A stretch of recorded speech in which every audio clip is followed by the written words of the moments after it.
Plato tells a story about a civilization that vanished in a single day and night. An island empire, technologically advanced, militarily powerful, morally corrupt. And then, according to the account, the gods sent earthquakes and floods. The island sank beneath the waves. We call it Atlantis. And for more than 2,000 years, people have argued about whether it was real, invented, or something in between. But here's what we know happened, not in myth, but in recorded history. Around 1600 BCE, one of the most powerful volcanic eruptions in human history obliterated an island in the Aegean Sea. The explosion was so violent it triggered tsunamis that reached the coasts of Egypt and Anatolia. Ash fell across the eastern Mediterranean, and the civilization that lived there, a sophisticated, seafaring culture with palaces, art, advanced engineering, was erased almost overnight. The island was called Thera. We know it today as Santorini. What if Atlantis wasn't fiction?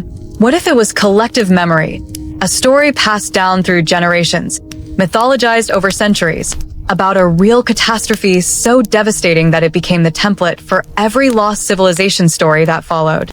Before we connect the dots, we need to be clear about what Plato's account actually claims, because the Atlantis story is often misrepresented, turned into something grander, stranger, or more mystical than what Plato wrote. Plato describes Atlantis in two of his dialogues, Timaeus and Critias, written around 360 BCE. He frames the story as something Solon, the Athenian lawmaker, heard from Egyptian priests during a visit to Egypt, a tale about an ancient war between Athens and a powerful island empire called Atlantis, located beyond the Pillars of Hercules, which we now call the Strait of Gibraltar.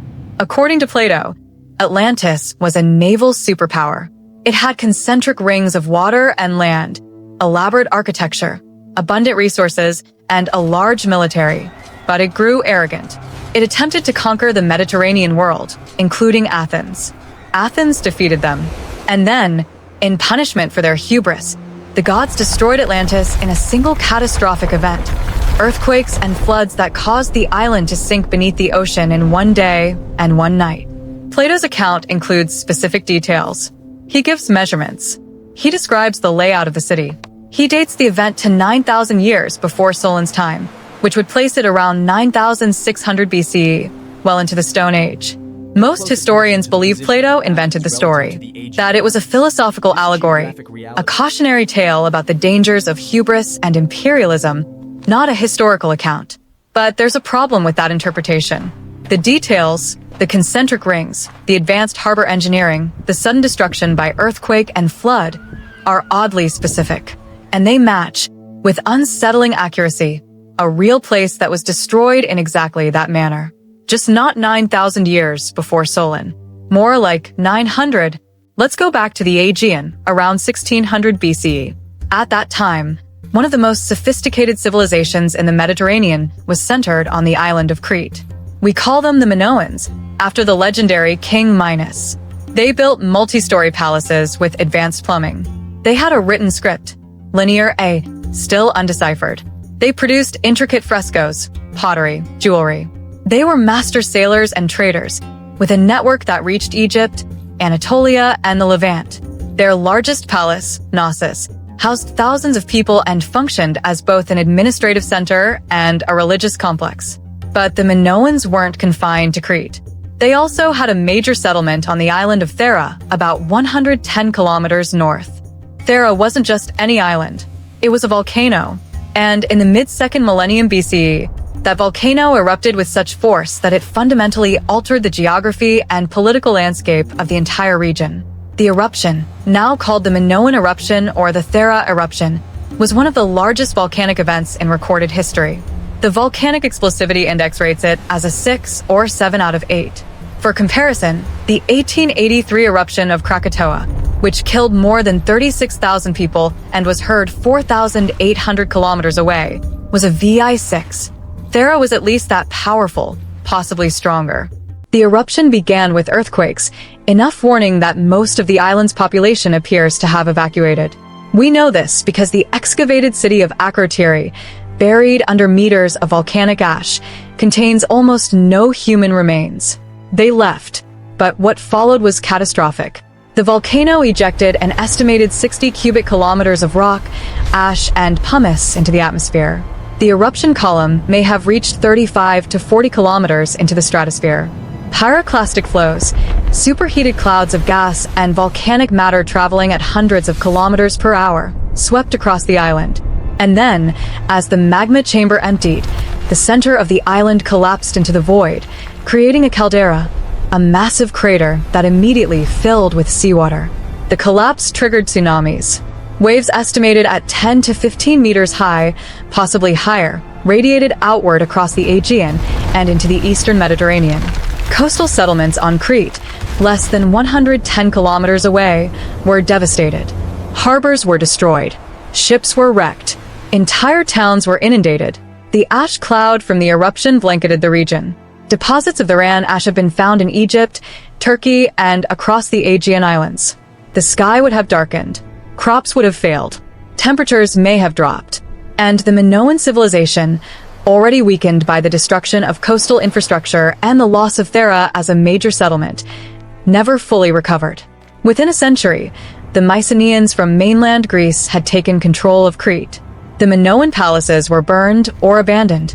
The culture that had dominated the Aegean for centuries effectively disappeared. So, here's the hypothesis. What if Plato's Atlantis wasn't a story about a fictional island in the Atlantic, but a distorted, mythologized memory of Thera and the Minoan collapse? Let's look at the parallels. Plato describes Atlantis as an island civilization with advanced architecture, including a palace at the center and concentric rings of water and land.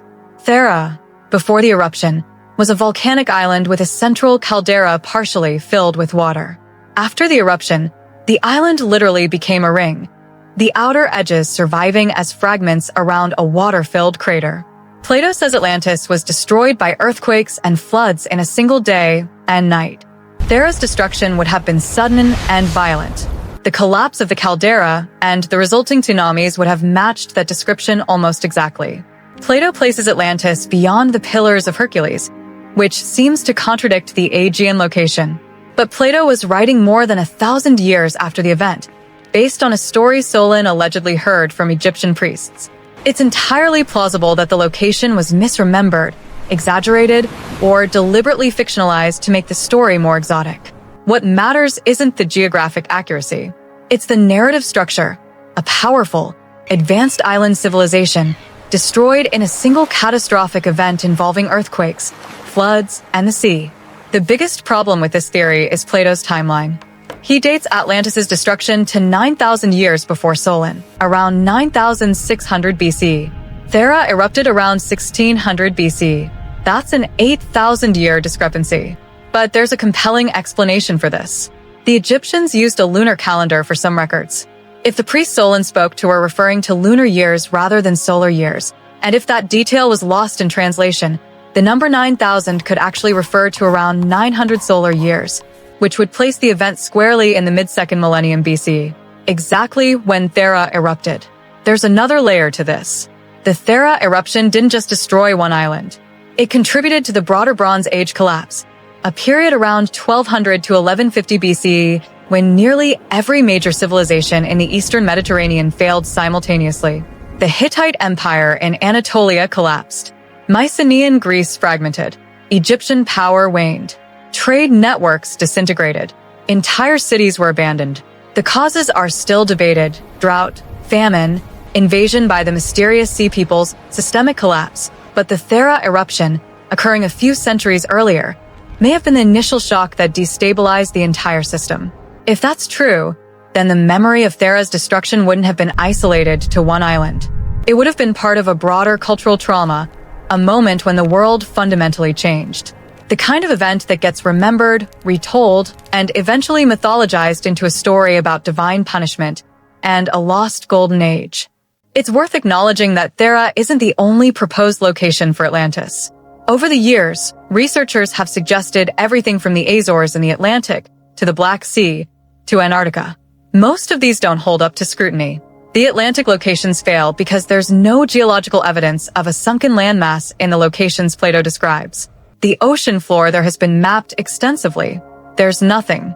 The Black Sea hypothesis, based on evidence of catastrophic flooding when the Mediterranean broke through into the Black Sea basin around 5600 BCE, is chronologically wrong and doesn't match Plato's description of an advanced civilization. Antarctica is pseudoscience. There has been no advanced human civilization on Antarctica. The continent has been ice-covered for millions of years. The one other candidate worth mentioning is the Strait of Gibraltar itself. Some researchers have suggested that Atlantis might have been located at the western edge of the Mediterranean, possibly near the ancient city of Tartessos in southern Spain, which was a wealthy trading hub that disappeared around the 6th century BCE. Tartessos is interesting because it matches some of Plato's descriptions: a maritime power with access to metals, located near the Pillars of Hercules. But it doesn't match the sudden, catastrophic destruction. Tartessos seems to have declined gradually, not disappeared overnight in a geological event. Thera, by contrast, fits almost every detail: an advanced island civilization, concentric rings of land and water, sudden destruction by earthquake and flood, a catastrophic event that was remembered and retold for centuries. Here's what makes this story deeper than just matching details. It's about how human memory works, how trauma gets encoded, how real events, over time, transform into legend. The Thera eruption would have been witnessed by people across the eastern Mediterranean. The ash cloud, the tsunamis, the darkened sky, the destruction of coastal towns. For the survivors, this would have been an apocalyptic event, the kind of thing that reshapes your understanding of the world. And stories about it would have spread. But oral traditions are fluid. They change with each retelling. Details get exaggerated. Geography shifts. Timelines blur. Moral lessons get layered on top of factual events. By the time Solon heard the story from Egyptian priests, if that part of Plato's account is even true, it would have been passed down through at least 1,000 years of retellings. The island of Thera becomes a generic lost island. The Minoans become a mythical empire. The volcanic eruption becomes divine punishment. And by the time Plato writes it down, it's no longer history. It's allegory, a philosophical tool to make a point about hubris and the fragility of power. This process, geological disaster becoming cultural memory becoming myth, is not unique to Atlantis. The biblical flood narrative likely has roots in real catastrophic floods in Mesopotamia. The story of Sodom and Gomorrah may reflect the destruction of cities near the Dead Sea by earthquake or volcanic activity. The Norse myth of Ragnarok, the end of the world in fire and flood, may encode memories of volcanic eruptions in Iceland. Humans tell stories to make sense of trauma, and when the trauma is large enough, the stories outlive the facts. So, did Atlantis exist? If you're asking whether there was a literal island empire beyond the Pillars of Hercules that sank in a day and a night exactly as Plato described, no, almost certainly not. But if you're asking whether Plato's story preserves a distorted memory of a real catastrophe, the obliteration of Thera, the collapse of the Minoans, the broader destabilization of the Bronze Age Mediterranean, the answer is, quite possibly, Atlantis is not a place. It's a scar. A story that survived because the event it half remembers was so devastating that it couldn't be forgotten. Even as the details blurred, even as the geography shifted, even as the civilization that experienced it firsthand disappeared, the island is still there. You can visit it. You can walk through the ruins of Akrotiri, buried under volcanic ash, frozen in time. What's lost isn't the place. It's the knowledge of what it was, and how close we came to forgetting entirely.